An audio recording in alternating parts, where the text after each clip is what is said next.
வணக்கம் பிரியமானவர்களே. மீண்டும் கவலைப்படுவதை நிறுத்துங்கள் நிகழ்ச்சியிலே உங்கள் அனைவரையும் சந்திப்பதிலே மிகுந்த மகிழ்ச்சி அடைகிறேன். நான் போதகர் சதீஷ்குமார். இந்த நேரம் உங்களுக்காய் மிக விசேஷமான ஒரு காரியத்தை குறித்து சொல்ல போகிறேன். முதலாவதாக நாம் இந்த நிகழ்ச்சியிலே முன்னோக்கி செல்வதற்கு முன்பாய் நீங்கள் பார்க்கும்படி நான் விரும்புகிறேன். தொடர்ந்து யார் எங்களோடு இந்த நிகழ்ச்சியிலே ஒவ்வொரு வாரம் திங்கள் முதல் சனிக்கிழமை வரை யார் தொடர்ந்து இணைந்து கொண்டிருக்கிறீர்களோ நீங்களும் சரி, யார் ஒருவேளை முதல் தடவையா இன்றைக்கு எங்களோடு இந்த நிகழ்ச்சியிலே ஒன்று சேர்ந்திருந்தார், நீங்களும் விசேஷமாய் இந்த நிகழ்ச்சியிலே வரவேற்கப்படுகிறீர்கள். கர்த்தர் தாமே மகத்துவமான காரியங்களை உங்கள் வாழ்க்கையிலே செய்ய முடியாது. எனவேதான் நாம் ஆலயத்திலே விசேஷமாய் 7 வாசல்களுடைய ஒரு சிறப்பு நிகழ்ச்சியானது நடந்து கொண்டிருக்கிறது. ஒவ்வொரு வாரம் ஒவ்வொரு நோக்கம், ஒவ்வொரு அர்த்தமுடைய வாசல் வழியாய் நான் உட்பிரவேசித்துக் கொண்டிருக்கிறோம். இதோ அதை குறித்த ஒரு சிறு விளக்கத்தினுடைய வீடியோ நீங்க பார்க்கும்படி விரும்புகிறேன். இந்த வாரம் நாம் கடந்து செல்ல போகிற 4வது வாசல். ஒவ்வொரு ஞாயிற்றுக்கிழமையும் ஒவ்வொரு வாசலின் நோக்கத்தின் அடிப்படையிலே மக்கள் விசுவாசத்தை செயல்படுத்திக் கொண்டிருக்கிறார்கள். இன்றைக்கு 4வது வாசல். இந்த வாரம் ஞாயிற்றுக்கிழமையை நாம் இந்த ஆவியிலே முன்னோக்கி செல்ல போகிறோம். அதை குறித்த ஒரு சிறு விளக்கத்தின் வீடியோ நீங்க பார்க்கும்படி விரும்புகிறேன். தொடர்ந்து நிகழ்ச்சியில இணைந்திருங்க. வல்லமையான சாட்சிகளை இந்த நிகழ்ச்சியில நீங்கள் பார்ப்பீர்கள். எருசலேமில் இருக்கும் வாசல்களில் இன்னும் ஆதாரமாய் ஒரு வாசல் இருக்கிறது. இது மிகவும் வித்தியாசமானது. 4வது வாசல். இந்த வாசல் புதிய வாசல் என்று அழைப்பார்கள். ஆனால் எதற்கு இதற்கு இந்த பெயர்? ஏனென்றால் வரலாற்றினுடைய சரித்திரத்தின் மிக முக்கியமானதாக இருக்கிறது. இந்த இடத்தில் வாசல் எழுப்பப்பட்டது 19வது நூற்றாண்டில். இந்த வாசல் முன்பொரு காலத்தில் எருசலேமில் இல்லவே இல்லை. ஏன் இந்த வாசல் திறக்கப்பட்டது? இந்த வாசல் உங்கள் வாழ்க்கையில் வெளிப்படுத்துதலை குறிக்கும் மிகப்பெரிய ஊழியத்தின் பிரயாணம். இதை குறித்து நீங்கள் தெரிந்து கொள்வீர்கள். அடுத்த ஞாயிற்றுக்கிழமை மார்ச் 2ஆம் தேதி எருசலேமின் ஆசீர்வாதத்தின் 7 வாசல்கள் தொடர்ந்து நாம் பார்க்கலாம். மீண்டும் நான் உங்களை நிகழ்ச்சியிலே வரவேற்கிறேன். மக்களே, நீங்கள் கண்டிப்பாய் ஒரு சிறு தெளிவை பெற்றிருப்பீர்கள். இதை குறித்து மேலும் நீங்கள் விளக்கங்களை பெற்றுக்கொள்ள விரும்பினால் இந்த வாரம் முழுவதும், கண்டிப்பா இந்த வாரம் முழுவதும் நீங்கள் எங்களுடைய நிகழ்ச்சியிலே பங்கேற்க மறக்கக்கூடாது. இந்த வாசலை குறித்த விளக்கத்தை, வழிகாட்டுதலை நீங்கள் பெற்றுக்கொள்ளும்படியா இந்த நேரம் ஒரு அற்புதமான சாட்சி நான் உங்களுக்கு முன்வைக்க விரும்புகிறேன். நண்பர்களே, நிகழ்ச்சியினுடைய இறுதியிலே உங்கள் தண்ணீர்களை நான் ஆஸ்வதிப்பேன். எனவே ஒரு டம்ளர் தண்ணீர் அல்லது ஒரு பாட்டில் தண்ணீர் ஆயத்தப்படுத்திக் கொள்ளுங்கள். நிகழ்ச்சியினுடைய இறுதியிலே நாம் ஜெபிக்கும் பொழுது நீங்கள் எங்களோட விசுவாசத்தை ஒன்றிணைக்கும்படியா. எனவே இந்த நேரம் நன்மையான சாட்சி கேளுங்கள். தொடர்ந்து நாம் நிகழ்ச்சியிலே இணைந்திருக்கலாம். எங்களுக்கு திருமணமாகி 20 வருஷம் ஆக பொழுது நாங்க எங்களுக்கு மிகவும் பிடிச்ச வேலையை செய்யறோம். ஆத்துமாக்கள் ஆதாயப்படுத்துவது, மற்றவங்களுக்கு உதவி செய்வது. ஆனா எங்க வாழ்க்கை இதே போல எப்பவுமே இருந்ததில்லை. என்னுடைய குடும்பத்துல மொத்தம் 5 பேர் இருக்காங்க. நான் தான் அதுல முதல் பெண். எங்களுக்கு நல்ல உறவு இருந்தது என்னுடைய பெற்றோரோட. திருமணமாகி சில வருஷங்கள் ஆயிடுச்சு. நானும் என்னுடைய சகோதரி இருவருமே ஒரு அப்பார்ட்மெண்ட் போல ஒரு வீட்டுக்கு போனோம். இதுக்கு அர்த்தம் எங்க சொந்த வீட்டை விட்டு ரொம்ப தூரமா இருந்தோம். எனக்கு தெரியும் எனக்குள்ள ஏதோ ஒன்று தவற விடப்படுதுன்னு. ஆனா என்னன்னு தெரியல. நாங்க பள்ளி படிப்பு முடிந்த பிற்பாடு எங்களுடைய அம்மா அப்பா என்னை UK காமிச்சிட்டாங்க. அந்த இடத்துல தான் மீண்டுமாக பிரச்சனை ஆரம்பிச்சது. எனக்குள்ள இருந்த மன அழுத்தம் மோசமா மாறிச்சு. நான் மருத்துவரை சந்திக்க வேண்டியதா இருந்தது. மன அழுத்தத்துக்கான மருந்து டாக்டர் எனக்கு கொடுக்க மாட்டேன்னு சொல்லிட்டாரு. என்னுடைய வீட்டுக்கு திரும்பி போறதுக்கு எனக்கு பயம் ஏற்பட்டுச்சு. ஏன்னா அந்த இடத்துல என்னுடைய மன அழுத்தம், யோசனை இன்னும் மோசமா மாறும். சில நேரம் படுக்க போகும்பொழுது நான் அழுதுட்டே இருப்பேன். என்ன நடக்குது என் வாழ்க்கையில?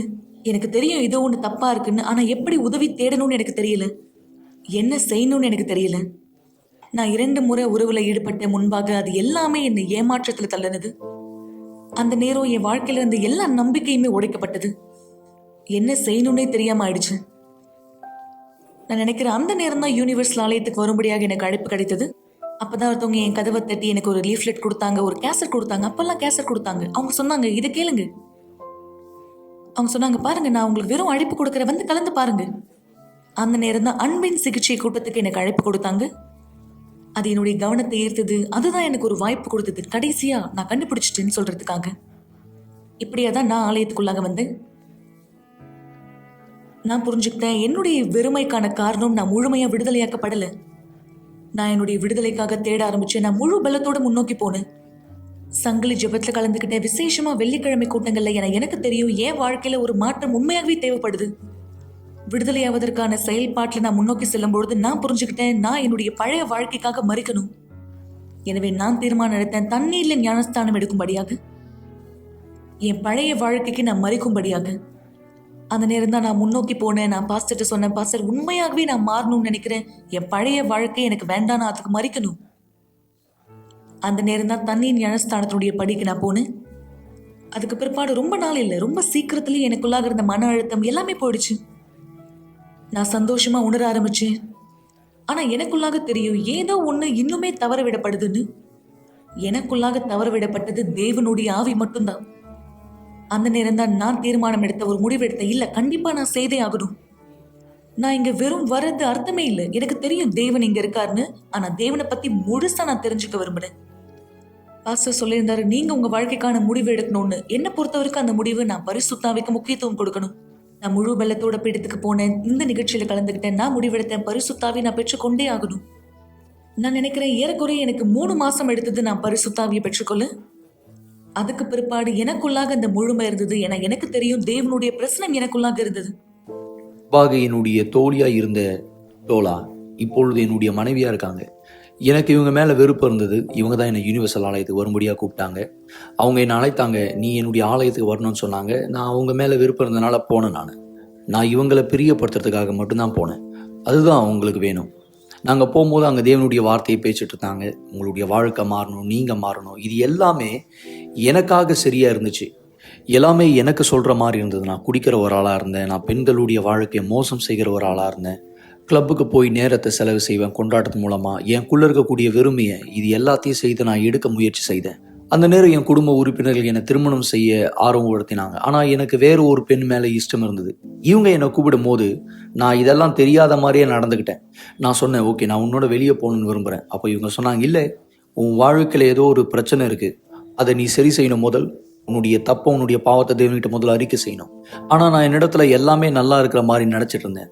ஒரு நாள் வெள்ளிக்கிழமை விடுதலைக்கான ஜபம்னு சொன்னாங்க. அப்போது விடுதலைக்கான ஜபத்தில் நான் வரணுன்ற ஒரு தீர்மானம் எடுத்தேன். நான் வெள்ளிக்கிழமை ஜபத்தில் வந்த உடனே நான் அசுத்தாவியால் வெளிப்பட்டேன் உண்மையாகவே. அதுக்கப்புறமா இன்னும் கொஞ்சம் வாரங்கள் கழித்து இஸ்ரவேல் சிறப்பு நிகழ்ச்சி ஆலயத்தில் அறிவிக்கப்பட்டது. அதில் சொல்லப்பட்டது, நீங்கள் எல்லாத்தையும் தேவனுக்காக கொடுத்தீங்கன்னா, உங்கள் எல்லாத்தையும் அர்ப்பணிச்சிங்கன்னா தேவன் உங்கள் வாழ்க்கையை பார்த்து கொள்வார். முழுவதையும், உங்கள் நிலைமை, சூழ்நிலை எல்லாவற்றையும் தேவன் பார்த்து கொள்வார். தியாகம் முடிந்து 3 வாரம் பிற்பாடு நான் சிகரெட் பிடிக்கல, நான் அதை விட்டுட்டேன். நான் குடிக்க பழக்கத்தில் இல்லை. நான் ஞானஸ்தானத்தை பெற்றுக்கொண்டேன்.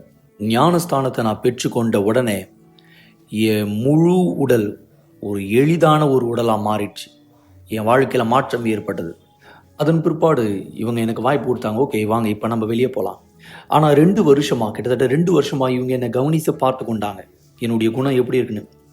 2 வருஷம் அவங்க என்னுடைய குணத்தை பார்த்துட்டு இருந்தாங்க. நான் உண்மையாகவே மாறினேன். நான் எல்லாமே கடந்து போச்சு. நான் மாறிட்டேன்.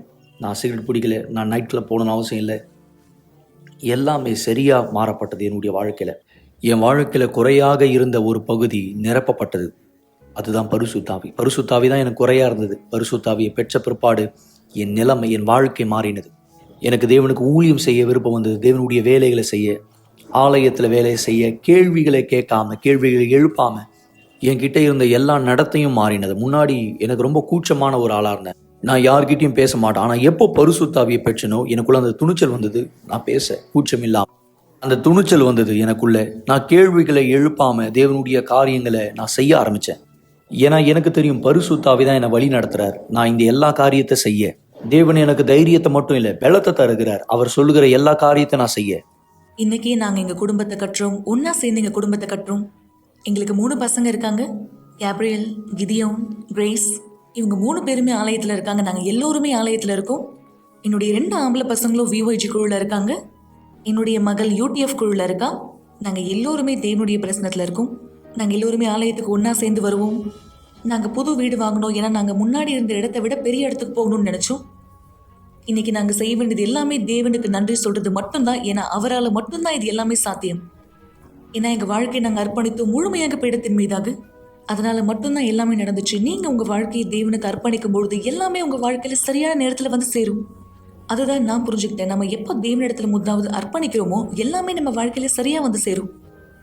ஒவ்வொன்றா நம்ம கிட்ட வரும். அது சுலபமா இருக்காது, ஆனா நம்ம அங்க போய் சேர்வோம். உங்களுடைய எல்லாவற்றையும் நீங்க கொடுத்தா, எல்லாத்தையும் கொடுத்தா, எல்லாமே சரியான இடத்துல போய் பொருந்தப்படும். பரிசுத்தாவி உங்க வாழ்க்கையை முழுமையா எடுத்துப்பார். அவர் வழிநடத்தல் தருவார். அவர் உங்களுடைய வாழ்க்கையை வழி நடத்த, இப்போ நாங்க செய்கிற அனைத்து காரியமும் மற்றவங்களுக்கு உதவி செய்ய, நீங்க உங்க முழுவதும் தேவன்கிட்ட அர்ப்பணித்தா, தேவன் நடைபெறாத காரியத்தை நடக்க வைப்பார். இன்னைக்கு நாங்க திரும்ப கொடுக்க விரும்புறோம். வெளியில இருக்க மக்களுக்கு கொடுக்க விரும்புறோம். அவங்களுக்காக காமிக்கிறதுக்காக, தேவனிடத்துல வாழ்க்கையை அர்ப்பணிக்கிறதுனா என்னன்னு காமிக்கிறதுக்காக, ஆத்துமாக்களை ஆதாயப்படுத்துறதுக்காக, அவங்கள சென்றடைவதற்காக, நாங்க என்ன பெற்றுக்கொண்டோமோ அதை எல்லாருக்கும் கொடுக்கறதுக்காக. அதுதான் இன்னைக்கு எங்களுடைய சந்தோஷமா இருக்கு. கவலைப்படுவதை நிறுத்துங்கள் என்ற நிகழ்ச்சியை பார்த்து கொண்டிருப்பதற்கு மிக்க நன்றி. கூட்டம் முடிந்த பிற்பாடும் நீங்கள் எங்களை தொடர்பு கொள்ளலாம். மறந்து விடாதீர்கள், எங்களுடைய எண் 9346387338. நன்றி. சற்று முன்பு நீங்கள் பார்த்த இந்த சாட்சி, கண்டிப்பா நீங்கள் யார் இந்த சாட்சியை கூர்ந்து கவனித்தீர்களோ, எப்படி அவர்களுக்கான வழிகாட்டுதல் கொடுக்கப்பட்டது என்பதை நீங்கள் பார்த்தீர்கள். அதாவது இன்றைக்கு அநேகர் வாழ்க்கையில தவறு விடுகிற முக்கியமான காரியம் என்ன? இன்றைக்கு அநேகருக்கு இது தவறுதலாய் கூட கிடைக்கிறது. அதாவது சரியான வழிகாட்டுதல் மக்களுக்கு இல்லை. பல நேரம் அவங்க ஆலோசனை பெறும்பொழுது அந்த ஆலோசனை சரியான ஒரு ஆலோசனையா இல்லை. பலர் அவர்களுக்காய் கொடுக்கிற வார்த்தை சரியான வழிகாட்டுதலா இல்லை. எனவே தவறான வழிகாட்டுதல், தவறான ஆலோசனை, தவறான முடிவுகள் எடுக்கும்படி செய்கிறது. நிச்சயமாய் தவறான முடிவுகள், தவறான பின் விளைவுகளை நமக்கு கண்டிப்பா ஏற்படுத்தும். நாம் புரிந்து கொள்ள வேண்டிய காரியம் என்ன? ஒவ்வொரு செயலுக்கு ஒரு எதிர் செயல் உண்டு. அதாவது ஒவ்வொரு வினைக்கும் ஒரு எதிர்வினை உண்டு என்பதை போல் நம்ம ஒரு காரியத்தை தவறாய் தீர்மானிக்கும் போது அதனுடைய விளைவுகள் நாம் சந்திக்கிறோம். தவறான விதத்திலே நம்ம அதற்கான காரியங்களை கடந்து செல்ல வேண்டியிருக்கிறது. எனவேதான் வழிகாட்டுதல் மிக முக்கிய மக்களே. எப்படிப்பட்ட ஒரு வழிகாட்டியை நீங்க பெற்றிருக்கிறீங்க? எப்படிப்பட்ட ஒரு வழிகாட்டுதல் உங்களுக்காக கொடுக்கப்பட்டிருக்கிறது? எப்படிப்பட்ட ஒரு ஆலோசனை நீங்க உங்க வாழ்க்கையில பின்பற்றி செல்லுகிறீர்கள்? மிக மிக மிக நீங்கள் கண்டிப்பாய் கவனிக்க வேண்டிய விஷயம். நீங்க சரியான ஆலோசனை பெறாவிட்டால், சரியான வழிகாட்டுதல் பெறாவிட்டால், நீங்க எடுக்கிற முடிவு தவறா இருக்கலாம், செய்கிற செயல் தவறா இருக்கலாம். அதனால சந்திக்கக்கூடிய விளைவுகள் பல நேரத்துல பலிக்கக்கூடியதாய், சில நேரங்களில் அபாயகரமானதாய், மிக பெரும் சோகத்தில் ஆழ்த்தக்கூடியதா இருக்கலாம். எனவேதான் ஆண்டவராக இயேசு தாமே சொன்னார் ஒரு வார்த்தையிலே, நான் உங்களுக்கான ஒரு ஆலோசனை கர்த்தரை, தேற்றரவாளனை, வழிகாட்டியை அனுப்புவேன் என்று. ஆம், பரிசுத்த ஆவி நமக்கான வழிகாட்டியா இருக்கிறார், தேற்றரவாளனா இருக்கிறார், ஆலோசனை கர்த்தரா இருக்கிறார். கண்டிப்பா இது ஒரு குறிப்பிட்ட சமூகத்துக்கு மட்டுமல்ல, ஒரு குறிப்பிட்ட நம்பிக்கை உடைய மக்களுக்கு மட்டுமல்ல. நீங்கள் எனக்கு ஒரு வழிகாட்டி தேவை, ஒரு ஆலோசனை தேவை, எனக்கு ஒரு வழி நடத்துதல் தேவை என்று நீங்கள் நினைக்கும் பட்சத்திலே, எதிர்பார்க்கும் பட்சத்திலே, நம்பும் பட்சத்திலே, தேவன் உங்களுக்கு அதை செய்ய வல்லவரா இருக்கிறார். மக்களே, நீங்கள் எந்த இடத்திலிருந்து என்னை இந்த நேரம் பார்த்து கொண்டிருந்தாலும் சரி, எந்த சூழ்நிலையிலே இந்த நிகழ்ச்சியை பார்த்து கொண்டிருந்தாலும் சரி, உங்களுக்கு ஒரு ஆலோசனை தேவை, ஒரு வழிகாட்டுதல் தேவையானால் கர்த்தர் அதற்காக இருக்கிறார். உங்களுக்கு உதவும்படி நிச்சயமாய் நீங்கள் பார்க்க போகிற இந்த சாட்சி, இந்த பெண்மணிக்கு கர்த்தர் வழிகாட்டுதல் கொடுத்தார், ஆலோசனை கொடுத்தார். என்னென்ன விதமான சூழ்நிலை அவங்க வாழ்க்கையில கடந்து போனாங்க, எப்படிப்பட்ட சூழ்நிலை எல்லாம் அவங்க வாழ்க்கையில மீண்டு வந்திருக்காங்க. இதுதான் இன்றைக்கு அவர்களை உங்கள் முன்பாய் ஒரு உயிருள்ள சாட்சியாய் நிறுத்தி இருக்கிறது. கண்டிப்பாய் அவங்க தேவனுடைய ஆலோசனை எடுத்துக்கொண்டாங்க. மேலும் ஆலயத்தில் கொடுக்கப்பட்ட வழிகாட்டுதலை பெற்றுக்கொண்டார்கள். அதை நடைமுறைப்படுத்தினாங்க. வாழ்க்கை மாறுகிறது.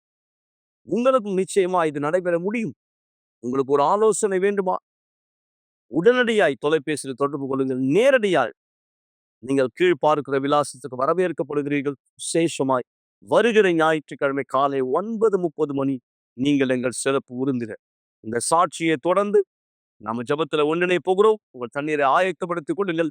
தேவன் தாமே உங்களுக்கும் இந்த இரவு ஒரு வழிகாட்டுதலை கொடுக்கும்படி மக்களை.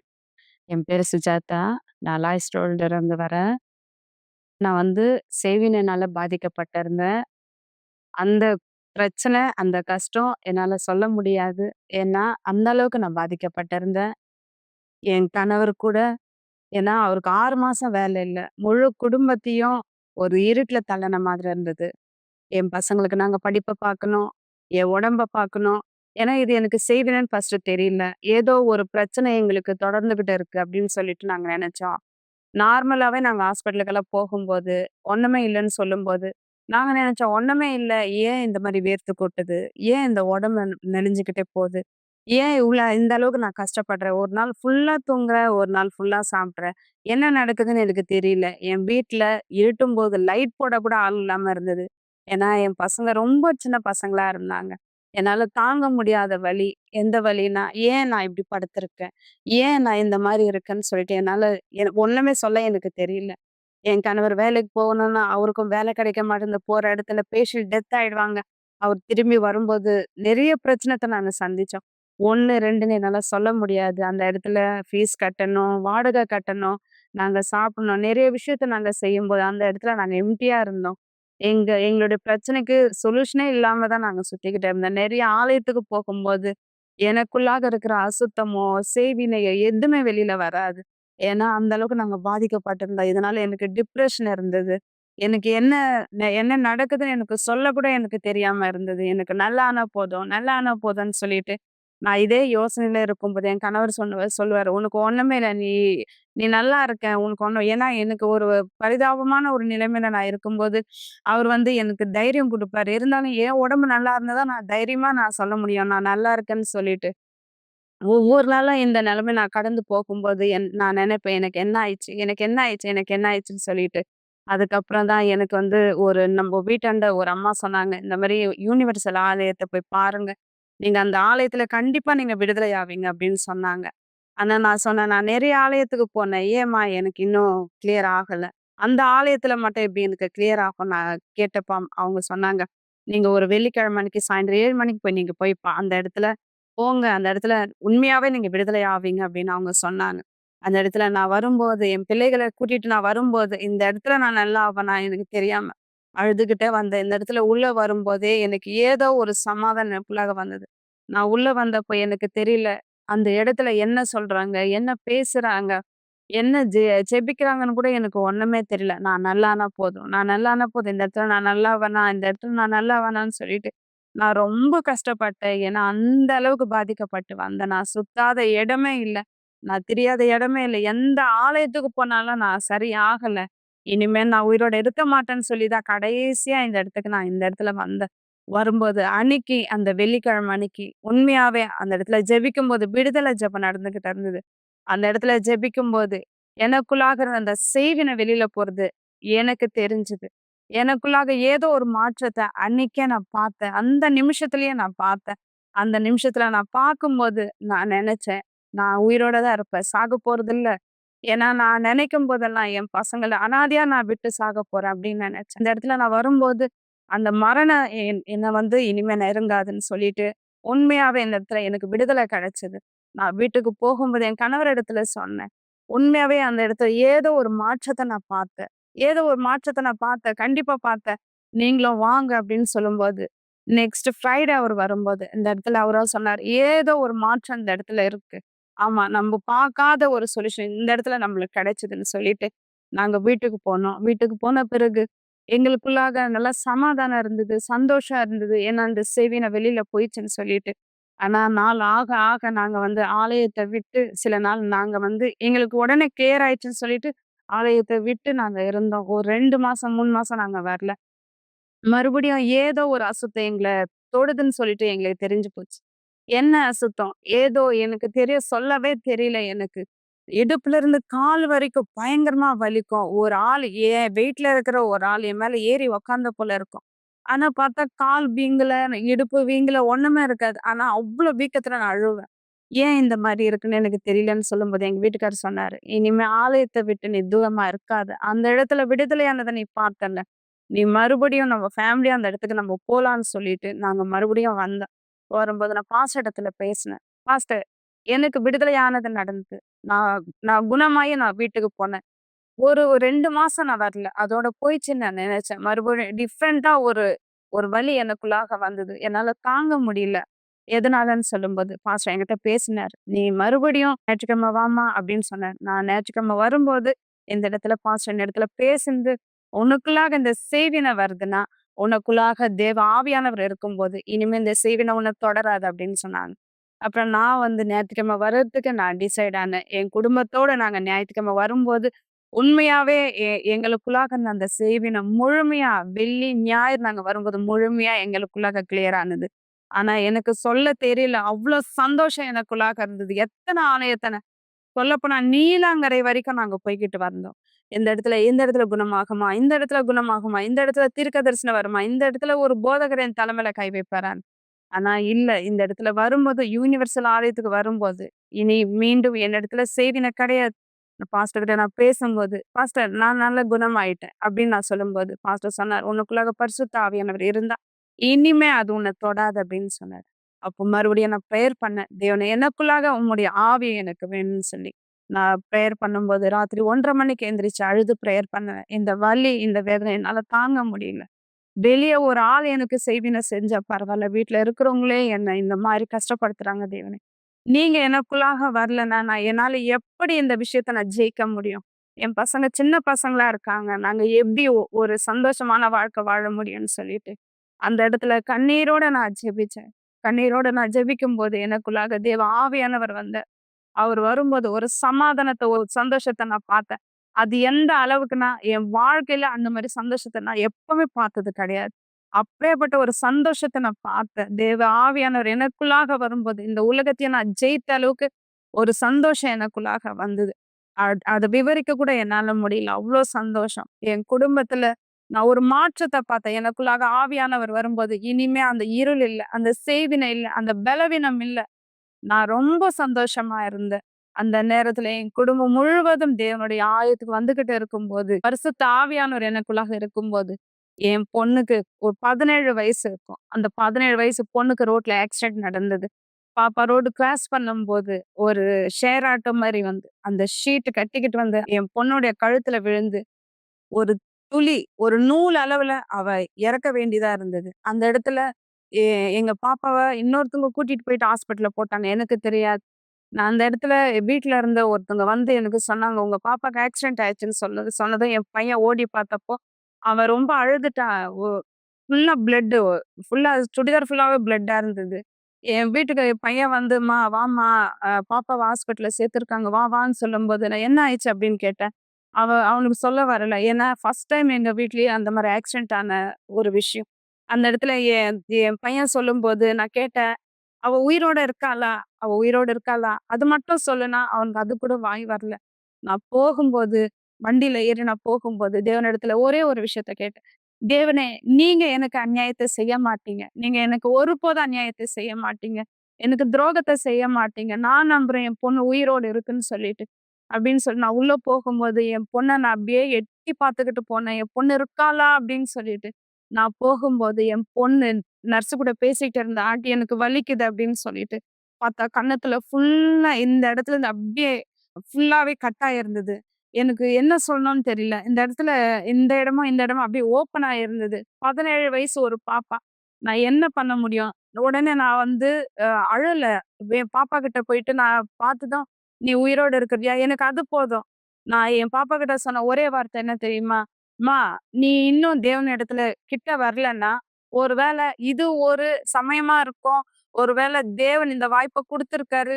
நூலிழவுல நீ இறக்க வேண்டியது உன்னை காப்பாத்தி இருக்காருன்னா, நீ தேவன்கிட்ட இன்னும் கிட்ட வாம்மா" அப்படின்னு நான் சொன்னேன். அந்த இடத்துல நான் அழல. என் பையன் தான் அழுதுகிட்டு இருந்தான். நான் அழாம அவள அப்படியே பார்த்துட்டு நான் சொன்னேன், "நீ உயிரோட இருக்கிற, எனக்கு அது போதும்னு" சொல்லிட்டு, அந்த பாப்பா உடனே தூக்கிட்டு ஒரு பெரிய ஹாஸ்பிட்டலுக்கு கூட்டிட்டு போனேன். உடனே அந்த இடத்துல "பணத்த கட்டுங்க, பிளாஸ்டிக் சர்ஜரி பண்றேன்" அப்படின்னாங்க. நாங்க உடனே பணத்த கட்டுனோம். ஆனா அந்த இடத்துல டாக்டர் வந்து, நாங்க அந்த ஃபோட்டோ அனுப்புனப்போ இது சின்ன காயம்னு சொன்னாரு.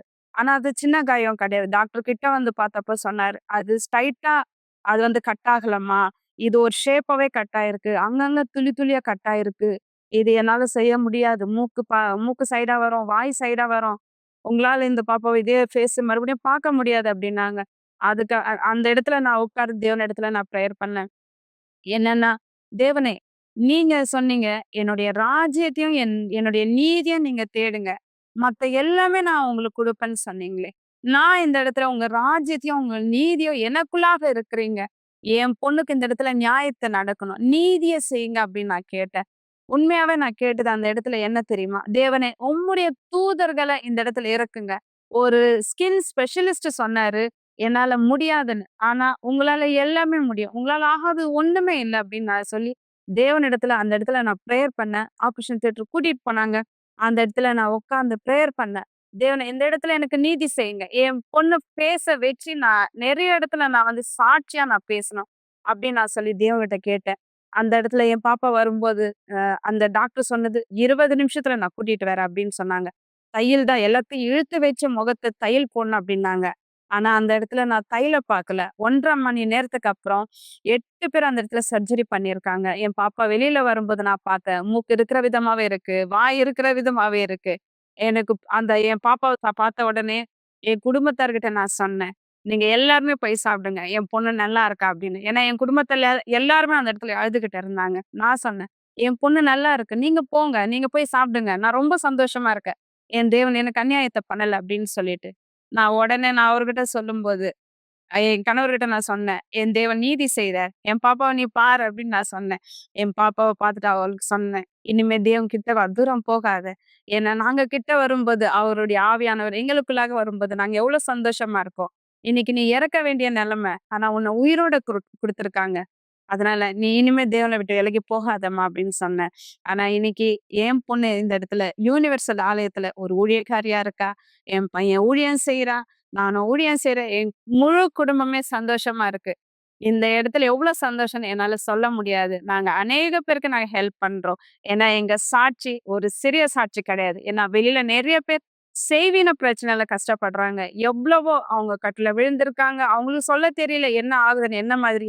ஆனா இன்னைக்கு அவங்களுக்கு போய் ஜெபிக்கிறதுக்கும் ஆலயத்துக்கு கூட்டிட்டு வந்து அவங்க விடுதலை ஆக்கிறதுக்கும் தேவன் எங்களை பயன்படுத்துற தேவனுக்கு மகிமை. கவலைப்படுவதை நிறுத்துங்கள் என்ற நிகழ்ச்சியை பார்த்து கொண்டிருப்பதற்கு மிக்க நன்றி. கூட்டம் முடிந்த பிற்பாடும் நீங்கள் எங்களை தொடர்பு கொள்ளலாம். மறந்து விடாதீர்கள். எங்களுடைய எண் 9384638738. நன்றி. ஒரு கிளாஸ் தண்ணீரை ஆயத்தப்படுத்திக் கொள்ளுங்கள் அல்லது தொலைக்காட்சிக்கு அருகாமையிலே வாருங்கள். இந்த நேரம் உங்களுக்கான ஒரு சிறப்பு ஜெபத்தை நாம் செய்ய போகிறோம். நேற்றும் இன்றும் என்றும் மாறாத எங்கள் ஆண்டவராக இயேசுவே, இந்த நேரத்திலே என்னோடு யார் இந்த ஜபத்திலே விசுவாசத்தை ஒன்றிணைத்துக் கொண்டிருக்கிறார்கள், எந்த இடத்திலிருந்து இவர் இந்த ஜபத்தை கேட்டுக் கொண்டிருக்கிறாரோ, எந்த சூழ்நிலையில் இந்த ஜபத்தை கேட்டுக் கொண்டிருக்கிறாரோ, நீர் ஒருவர் மாத்திரமே தேவனே இவருடைய வாழ்க்கை நிலைமையை மாற்ற வல்லவரா இருக்கிறீர் என்று இவர் நம்புகிறார்.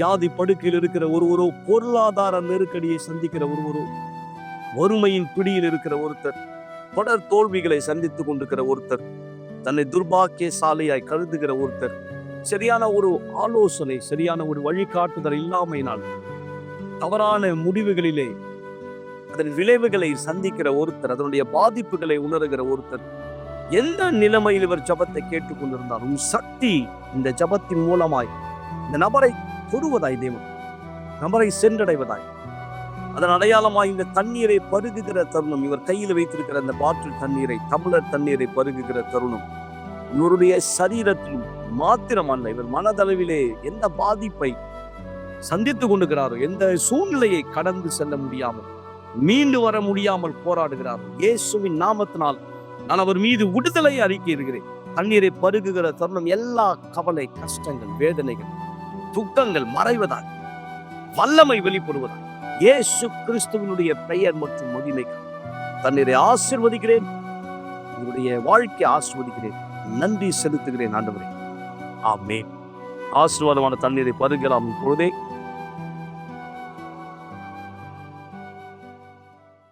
மீண்டும் நாளை இரவு 10:30 மணிக்கு இதே நிகழ்ச்சியிலே உங்களை சந்திக்கும் வரை தேவன் உங்கள் அனைவரை ஆஸ்வதிப்பாராக. சென்று வாருங்கள்.